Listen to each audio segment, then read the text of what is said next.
The giant metal station called Kepler floated in the darkness of space between two star systems. Inside its bright halls, alien beings from across the galaxy sat around a huge round table. They had done this many times before. A new species would face a stronger enemy, and the Galactic Council would help them make peace. It always ended the same way. Admiral Kravex stood at the front of the room. He was tall with 4 strong arms and skin like gray stone. His people, the Zarathi, had taken over 12 different worlds. Now he wanted Earth and all the planets around it. His yellow eyes looked at the empty chairs where the humans would sit. He was not worried. "This will be easy," Kravex said to his officers. "Humans are weak and new to space. They will give us what we want." Elder Vorthak floated near the ceiling. His body was see-through like water and he was very old. He had seen hundreds of these meetings. "Young species always surrender when they see a bigger army," he said in a voice like wind. "The humans will be smart and give up their planets to save lives." Zenth 9 was different from the others. He looked like a metal robot but was really alive. His people, the Centauri Collective, thought with pure logic. "I have studied the data," he said. "Humans have small ships and weak weapons.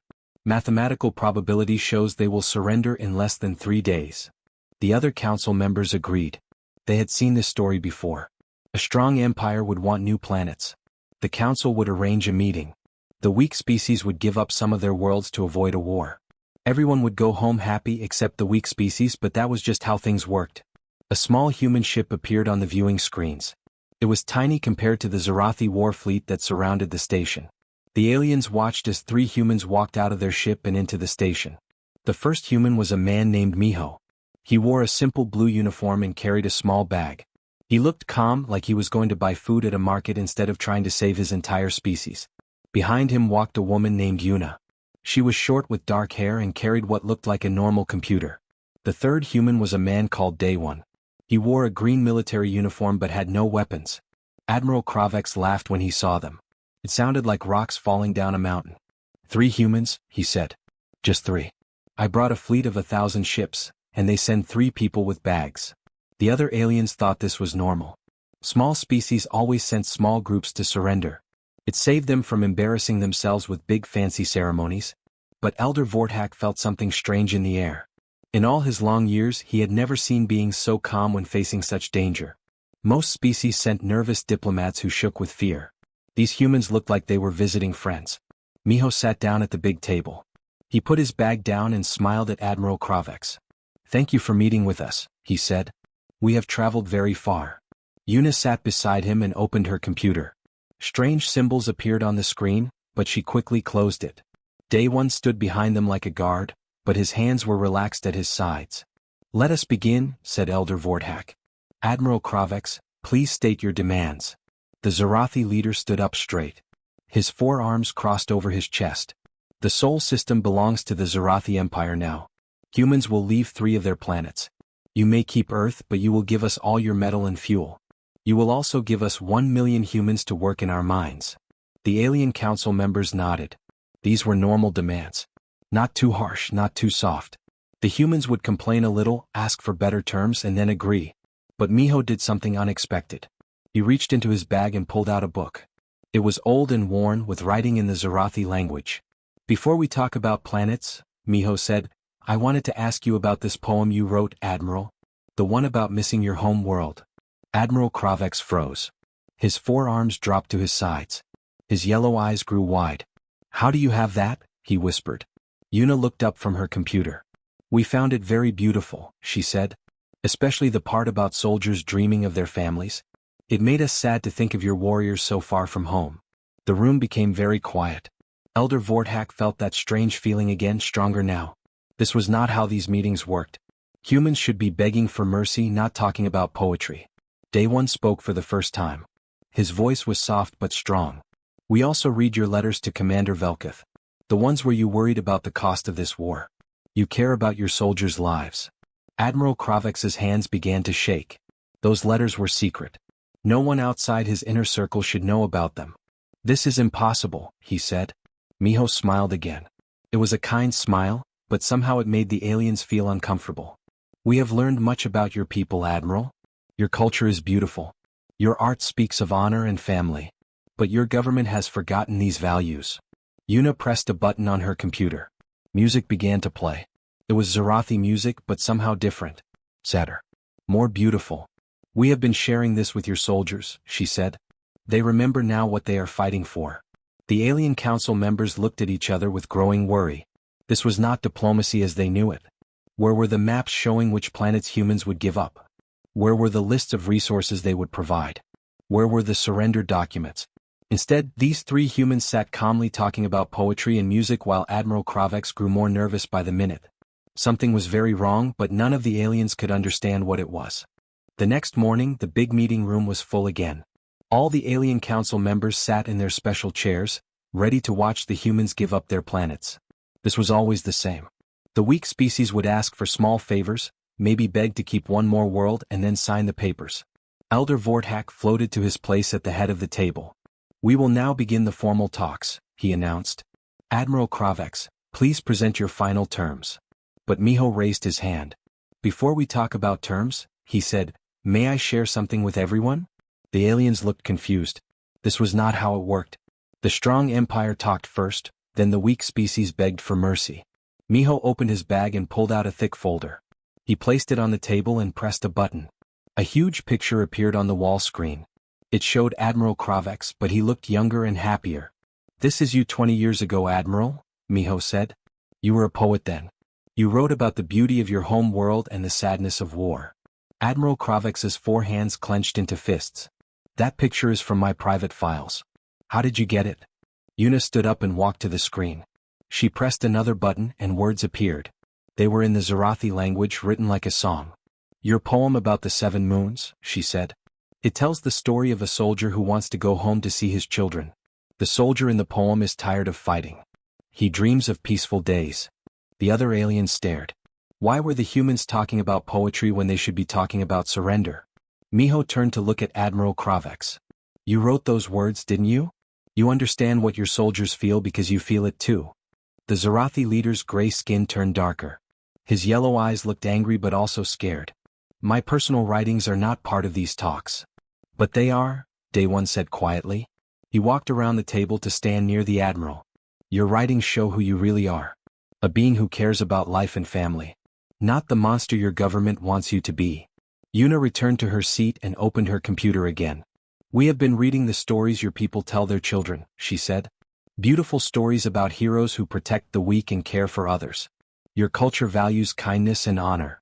She pressed more buttons and new pictures appeared. These showed Zarathi families, children playing, old beings telling stories to young ones. This is the real Zarathi people, Miho said.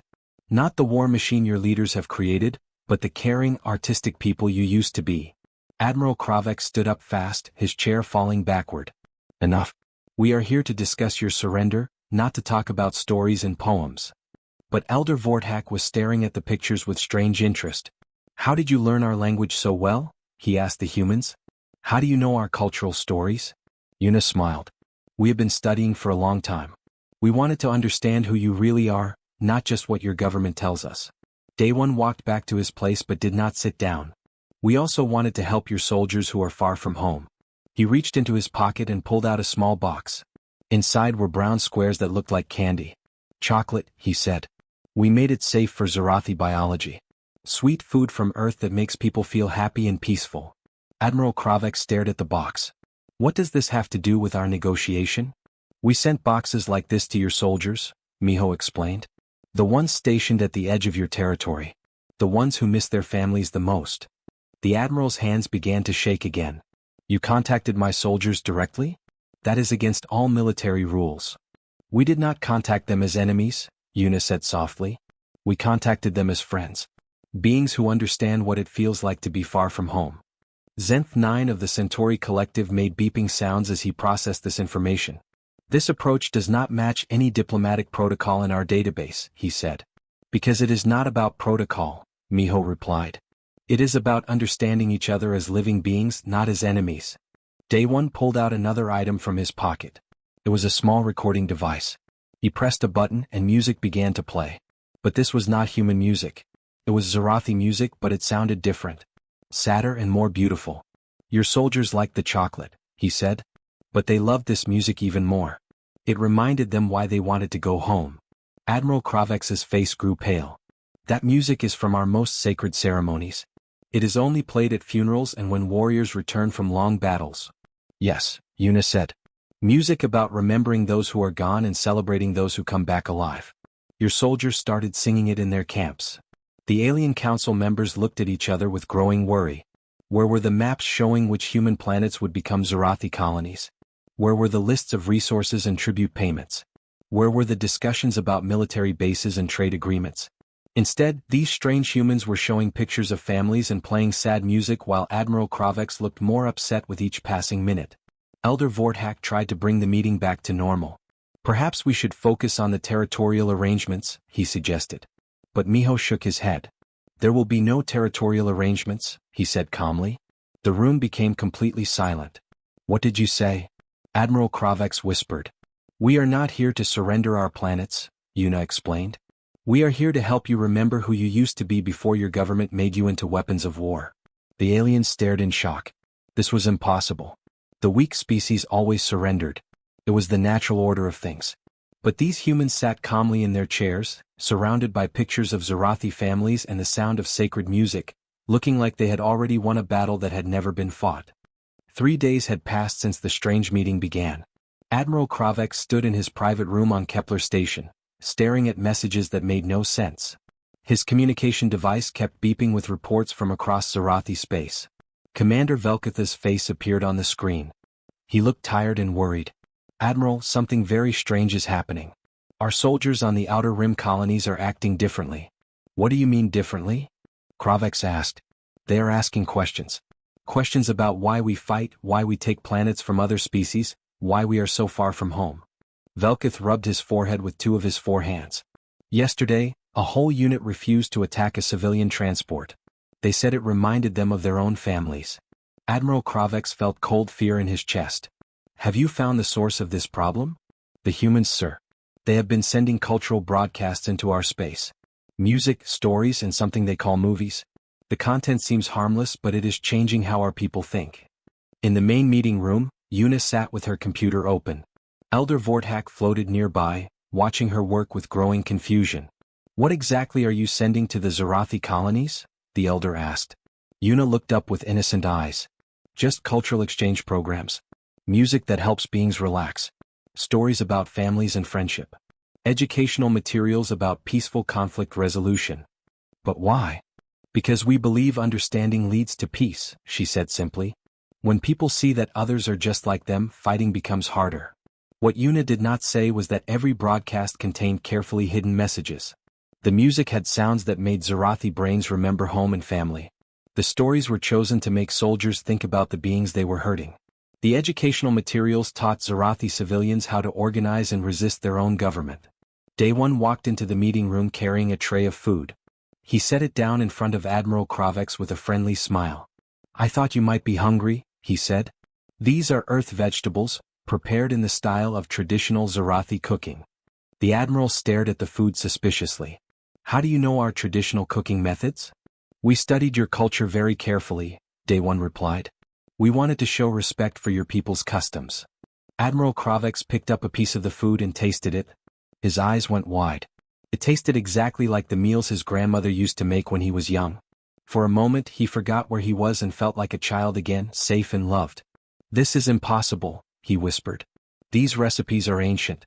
They are not written down anywhere. We learned them from your people, Miho said, entering the room. The ones who live in the colonies your government has forgotten about. The Admiral's hands began to shake. What are you talking about? Miho sat down across from him. The mining colonies on the edge of your territory. The families who have been working for your empire for generations but receive very little food or medical care. They were happy to share their cultural knowledge with beings who actually cared about their well-being. Yuna pressed a button on her computer. New reports appeared on the wall screen, showing human medical ships delivering supplies to Zarathi colonies. We sent doctors and teachers, she explained. Not soldiers or weapons. Just help for people who needed it. Admiral Kravex stood up quickly. You sent ships into Zarathi space without permission. That is an act of war. Is it? Day 1 asked calmly. We sent medical supplies to sick children. We sent food to hungry families. We sent teachers to communities that had no schools. If helping people is an act of war, Then perhaps war has a different meaning than we thought. The communication device on the table began beeping again. Commander Velkith's face appeared, but this time he looked frightened. Admiral, we have bigger problems. Our supply lines are being disrupted. Human traders are offering better prices for food and fuel than our own logistics core. Some of our military units are actually buying supplies from humans instead of waiting for official deliveries. Admiral Kravex felt his world spinning out of control. Are you telling me our own soldiers are trading with the enemy? They do not see humans as enemies, sir. The humans have been treating them with kindness and respect. They pay fair prices, deliver goods on time, and even include small gifts with each shipment. Another face appeared on the screen beside Velkith. It was General Thazex, one of the most loyal officers in the Zarathi military. Admiral, General Thazex said, I must report disturbing news. 3 of my colony governors have secretly contacted human representatives. They are discussing peaceful cooperation agreements. What kind of agreements? Trade deals, cultural exchange programs, educational partnerships. The governors say their people are happier and healthier since the humans arrived. They want to continue these relationships even after the war. Admiral Kravex looked around the meeting room at the 3 calm humans. Miho was reading a book of Zarathi poetry. Yuna was typing on her computer while humming a traditional Zarathi lullaby. Day 1 was arranging flowers in a vase, creating a pattern that matched ancient Zarathi artistic traditions. What have you done? He asked them. Miho looked up from his book. We practice diplomacy, Admiral. This is not diplomacy. This is what happens when you treat people with kindness instead of force, Yuna said softly. When you offer help instead of demands. When you try to understand instead of to conquer. Elder Vorthak floated down closer to the table. I have observed diplomatic negotiations for over 1,000 years, he said slowly. This is unlike anything I have ever seen. Day 1 finished arranging the flowers and stepped back to admire his work. Perhaps that is because you have never seen human diplomacy before, he said. Admiral Kravex's communication device beeped one more time. This time it was a message from his home world, from the Zarathi High Command. Admiral, the message began, explain immediately why our colonies are reporting higher satisfaction ratings than they have had in decades. Explain why our military units are requesting extended leave to visit families. Explain why our people are asking questions about the necessity of this war. The Admiral looked at the 3 humans again. They sat peacefully in their chairs, surrounded by evidence of their impossible knowledge of Zarathi culture, while his entire empire began to question everything it had ever believed. And still they had not once discussed surrendering a single human planet. 1 week had passed since the diplomatic meetings began. Elder Vorthak found himself unable to rest. Something was very wrong, but he could not understand what it was. He floated through the empty halls of Kepler Station, his see-through body glowing softly in the darkness. He found Miho standing alone in the observation deck, looking out at the stars. The human seemed peaceful, as if he had not a care in the world. Ambassador, Elder Vorthak said, I must ask you something directly. What is your species really doing? Miho turned to face the elder alien. His eyes were kind but somehow very deep, like they held secrets. We are preventing a war, Elder Vorthak. But how? Your species should have surrendered days ago. The Zarathi have superior military force. This is how these negotiations always end. Miho smiled. That is where you are wrong, Elder. You think military force decides who wins and who loses. Humans learned long ago that the strongest army does not always win the war. Before Elder Vorthak could ask more questions, Yuna and Day 1 joined them. Yuna carried her computer, and her face looked more serious than it had all week. It is time, she said to Miho. Miho nodded. Yes. I think our friends are ready to understand what human diplomacy really means. They walked together to the main meeting room. Admiral Kravex was already there, but he looked different. His gray skin was pale, and his 4 hands shook as he held a communication device. Around the table, other Zarathi officers sat with expressions of shock and fear. Admiral, Elder Vorthak said as he floated to his place, what has happened? Admiral Kravex looked up with eyes full of pain. My empire is falling apart. Colony after colony is declaring independence. My military units are refusing orders. My own officers are demanding that I face trial for war crimes. War crimes? Zenth 9 of the Centauri Collective beeped in surprise. What war crimes? Yuna opened her computer and pressed several buttons. The wall screens came alive with images and documents. They showed Zarathi forces attacking peaceful planets, destroying cities full of civilians, and forcing captured beings to work as slaves in terrible conditions. For the past 6 months, Yuna said calmly, we have been gathering evidence of Zarathi military actions across the galaxy. Every attack on civilian populations. Every destroyed hospital and school. Every family torn apart by Zarathi conquest. The images were horrible. Alien children crying over destroyed homes. Elderly beings forced to work in dangerous mines. Entire species being wiped out because they refused to surrender their worlds. Admiral Kravek stared at the screens. How did you get these recordings? These are from classified military operations. Day 1 stepped forward. We have been inside your territory for over a year, Admiral. Not as soldiers but as traders, doctors, teachers and aid workers. Your people welcomed us because we came to help, not to hurt. Impossible. Our security would have detected enemy spies. But we were not spies in the way you understand them, Miho explained. We were not stealing military secrets or sabotaging your weapons. We were simply living among your people, learning about them, caring for them, and documenting what your government was doing to others. Yuna pressed more buttons. New images appeared, showing human medical teams working in Zarathi colonies, human teachers in Zarathi schools, and human engineers helping to repair damaged infrastructure. Every person we helped became our friend, she said. Every family we fed told us stories about their lives. Every child we taught learned that humans were not monsters. Slowly, your people began to trust us more than they trusted their own government. Elder Vorthak felt a chill run through his translucent body. You have been manipulating an entire civilization. No, Miho said firmly. We have been showing them the truth. The Zarathi people are good beings who have been lied to by their leaders. When they saw proof of what their government was really doing, they made their own choices. Admiral Kravek stood up, his chair falling backward again. You used our own people against us. You turned our children against their parents, our soldiers against their commanders. We did not turn anyone against anything, Day 1 replied. We simply gave them information and let them decide for themselves what was right and wrong. The communication device on the table began beeping frantically. Messages poured in from across Zarathi space. Colony governors were announcing new democratic governments. Military commanders were surrendering their ships to peaceful resistance movements. Civilian populations were demanding that their leaders face justice for crimes against other species. This is warfare. Admiral Kravek shouted. You have destroyed my empire without firing a single shot. Yes, Miho said quietly. This is human warfare. We do not destroy our enemies with bombs and guns.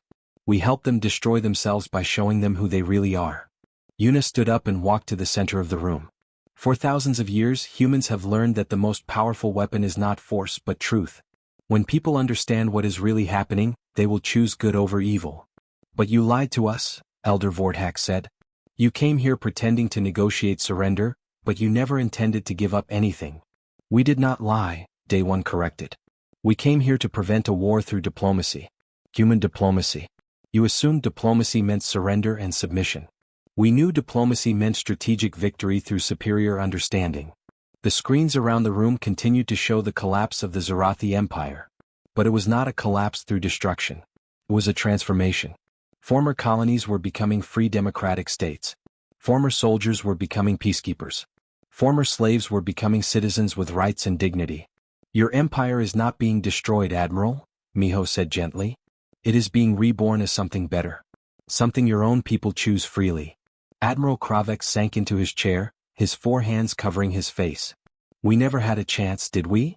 You had every chance, Yuna replied. You could have chosen to rule through love instead of fear. You could have chosen to help other species instead of conquering them. You could have chosen to listen to your poets and philosophers instead of your generals. But you chose differently, Day 1 added. So we helped your people choose for themselves. 2 weeks later, the great meeting room of Kepler Station was empty except for the 3 humans and the Alien Council members. The Zarathi delegation had left the day before, not as conquerors returning home with new planets, but as former leaders heading to face justice for their crimes. Elder Vorthak floated at the head of the table, his see-through body dim with exhaustion.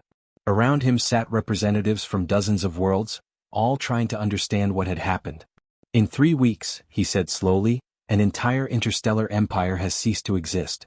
Not through military defeat but through, what would you call this? Miho sat calmly in his chair, the same peaceful expression he had worn since the first day. We would call it successful diplomacy, Elder. But there was no battle, said Zenth 9, his metal body clicking as he processed the impossible data. No weapons fired. No ships destroyed. No planets invaded. Exactly, Yuna replied. That was the point. We prevented a war. Day One stood and walked to the great window that looked out into space. Where once a massive Zarathi war fleet had waited to attack Earth, now there were only small groups of ships flying different flags. Ships from the new free colonies, ships carrying former Zarathi prisoners back to their home worlds, ships bringing aid to planets that had been damaged by the old empire. Look out there, Day One said to the alien council members. What do you see? I see the end of the Zarathi Empire, Elder Vorthak answered. No, Miho said, standing to join his friend at the window. You see the birth of 27 new free nations. You see former enemies becoming friends. You see beings who were once forced to fight now choosing to help each other. The communication screens around the room showed news from across the galaxy. Former Zarathi colonies were holding their first democratic elections. Ex-military officers were leading efforts to rebuild worlds their armies had damaged. Children who had been taught to hate other species were learning about friendship and cooperation in new schools. How? Asked a delegate from the Altari system. How did you know this would work? Yuna opened her computer one last time. Images appeared showing human history. Wars, revolutions, and peaceful changes that had shaped their world over thousands of years. Humans have been practicing this kind of warfare for a very long time, she explained. We learned that force creates enemies, but understanding creates friends. We learned that fear makes people obey, but hope makes them choose to do good. We studied every successful revolution in human history, Day One added. The ones that worked were not the ones that used the most violence. They were the ones that convinced people to change their own minds. Elder Vorthak's ancient mind struggled with this concept. But how did you know it would work on the Zarathi? They are not humans. Because all intelligent beings want the same basic things, Miho answered. Safety for their families. Enough food to eat. Freedom to live their lives without fear. The Zarathi people wanted these things too. Their government was not giving them these things. So you gave them to them instead, Zenth 9 observed. We helped them take these things for themselves, Yuna corrected. We did not conquer the Zarathi Empire. The Zarathi people chose to change it themselves once they understood what was really happening. A new message appeared on the communication screen. It was from Admiral Kravex, speaking from his home world where he now faced trial for war crimes. I wanted to send this message to the Galactic Council, the former admiral said. His voice was tired but somehow more peaceful than it had been on the station. I have spent my life believing that strength meant the ability to force others to obey. The humans taught me that true strength means the ability to help others choose to do good. He paused, and for a moment he looked like the young poet he had been before becoming a military leader. I am ashamed of what my empire did to innocent beings across the galaxy. But I am grateful that the humans showed us a better way before it was too late. My people are free now. Free to choose peace instead of war. Free to build instead of destroy. Free to love instead of hate. The message ended and the room fell silent. Elder Vorthak spoke first.